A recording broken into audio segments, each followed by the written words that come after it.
विचारांना दाबणाऱ्या राजसत्ता धर्मसत्ता जेव्हा अस्तित्वात असतात तेव्हा त्यांना कलाकारांची भीती वाटत असते, असे प्रतिपादन अंधश्रद्धा निर्मूलन समितीचे डॉक्टर हमीद दाभोलकर यांनी येथे केले। त्याचबरोबर उत्तर प्रदेश आणि बिहारमधील साधू संतांचा महाराष्ट्रात सध्या मोठ्या प्रमाणात वावर सुरू आहे। या बाबांकडून अनेक कार्यक्रमांचं आयोजन केलं जातं। या कार्यक्रमाच्या माध्यमातून अंधश्रद्धा पसरवण्याचं काम केलं जातं।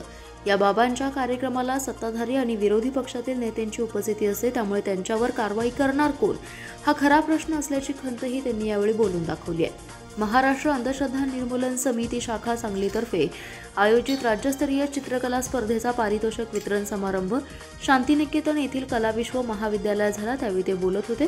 प्रमुख पाहुणे चित्रकार अनवर हुसेन होते। वास्तुविशारद प्रमोद चौगुले अध्यक्षस्थानी होते। यावेळी ते म्हणाले, कॉम्रेड गोविंद पानसरे यांच्या हत्याकांड प्रकरणी संशयित वीरेंद्र तावडे याचा जामीन फेटाळून त्याला ताब्यात घेण्याची सूचना न्यायालयाने दिली आहे। ही अतिशय महत्त्वाची घटना आहे। विशाळगडावर अतिक्रमण होती तर ती कायदेशीर पद्धतीने इतके दिवस का उठवली गेली नाहीत हा प्रमुख प्रश्न आहे आणि त्यासाठी जबाबदार असणाऱ्या व्यक्ती आता समोर यायला पाहिजेत। दुसरी बाब म्हणजे अतिक्रमण होती एका ठिकाणी आणि दंगल झाली दुसऱ्या ठिकाणी, यामधील गौड बंगाल देखील आता समोर यायला पाहिजे। अक्षरशः दिवसभर दंगल सुरू होती आणि पोलीस मात्र काय करत होते? अशा प्रकारची अतिक्रमणं असणं आणि ती शासनानं हटवणं याबाबत दुमत असल्याचंही काहीही गरज नाही, परंतु याच्या नावाखाली एखाद्या समूहाला टार्गेट करणं हे देखील संविधानाला धरून नाही।